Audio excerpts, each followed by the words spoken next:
Unboxing time tayo. So, ang laman po nito ay drone. So, hopefully, legit. So, online na bili, medyo, di ba? So, pinag-isipan, pero, syempre, before tayo kumuha, tumingin muna tayo ng mga reviews. Then, so, ito, budget meal.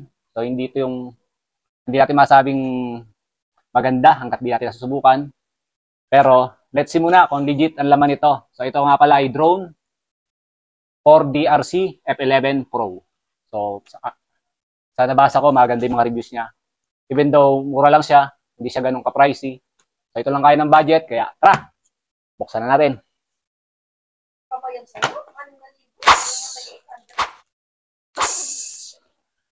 Charan! Lala niya na yung nasa background, yung napakaganda kong asawa, no? Na napakalupit kumanta. Natin persahin. Baka masira. So, minsan nakakatakot rin umorder sa online pag medyo... So, ito almost sa 6K. So, 5,000 plus yung drone with one battery dahil nagdagdag kami ng extra battery. So, almost nasa 6,200 something. Tama na yung mga discount. So, pagdating sa packaging niya, so, sa parcel, wala akong masabi, talagang fully sealed siya. So, goods. Sa seller nito, packaging panalo. So, ito na. Sabi natin to. Charan! So, tingnan natin ang laman. So, excited na ako dahil talagang ginusto kong magkaroon ng drone. Buti na lang, in-sponsoron ako ng aking mahal na asawa. Woo! I love you! Tawa. Suspense. Let's go. Uy. So, packaging, panalo. Ito, meron siyang bag. Sabihin natin to. Nakita ko nung review, mga 1 year ago, 2023. Meron din mga 2024, pero may isa akong napanood na vlog. Foreigner. Pero siyang, yung video quality. Okay na rin sa budget, pero tingnan natin. Sana may laman. Hello? Hello, may laman ka ba? Magaan ah. Oops. Ganda ng tulap. Ito na, moment of truth. Charan. O, nakikita nyo ba? Hindi ko pa siya nakikita. Pero, ito na.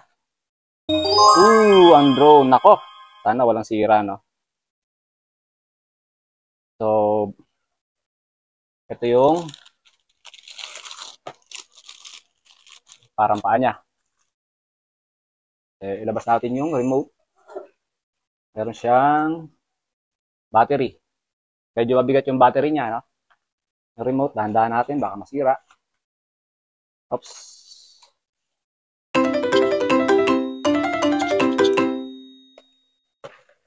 So, ito yung camera niya.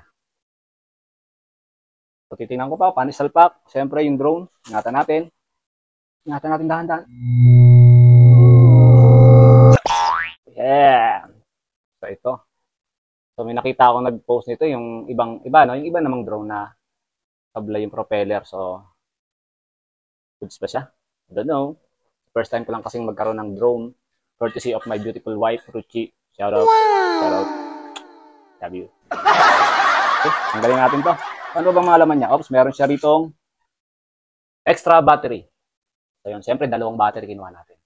Para sureable tayo, no? Itabi na natin to. Una. Then, siyempre meron siyang kasamang manual. Ano pa ba? Alam ko meron pa tong iba eh. Yun. Wala na pala. Yun na yun. So, bag.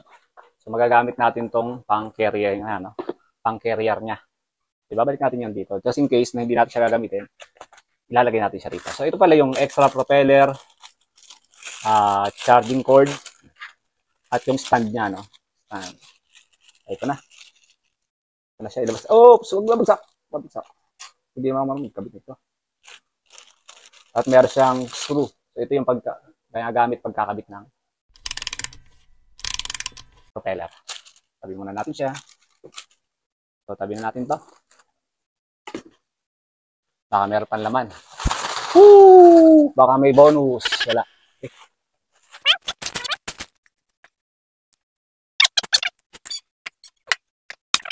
So, ito.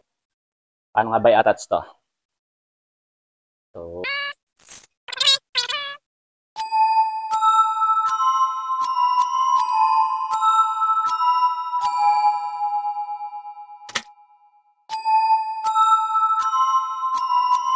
Paano ba to? Ha? Kailangan kita. Gumakita eh. Gamitin natin sa salamin.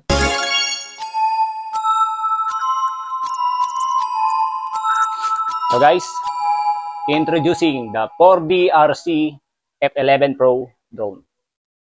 Moment of truth. Test natin. Pwede na ba? Oh, di ba?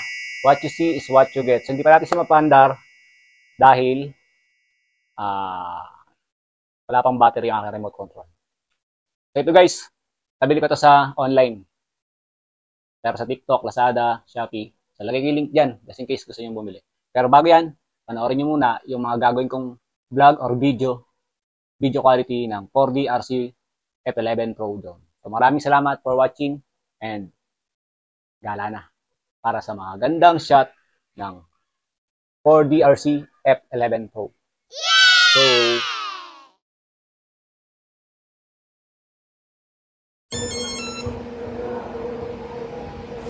okay, bago natin magamit ang drone at mapalipad, syempre kailangan nating magbase muna sa manual kung saan kailangan nating i-calibrate ang drone at ang remote control. Syempre para mag-function ng maayos. So, panoorin nyo lang ang aking gagawin. Ganyan lang. Ikutin nyo lang siya ng clockwise 3 beses. Syempre may pipindutin kayo dyan sa remote. Check nyo lang sa manual. Then pag yan tumunog, ibig sabihin okay na yung pag-calibrate niya ng horizontal. Then after nyan, meron pa uling isa yung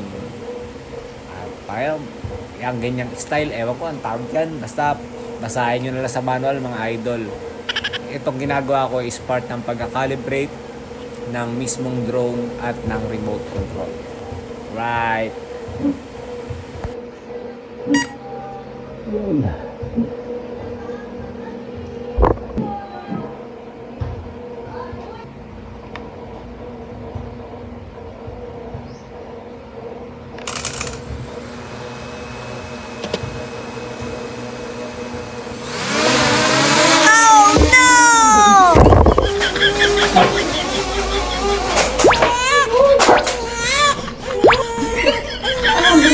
Hindi ka marunong.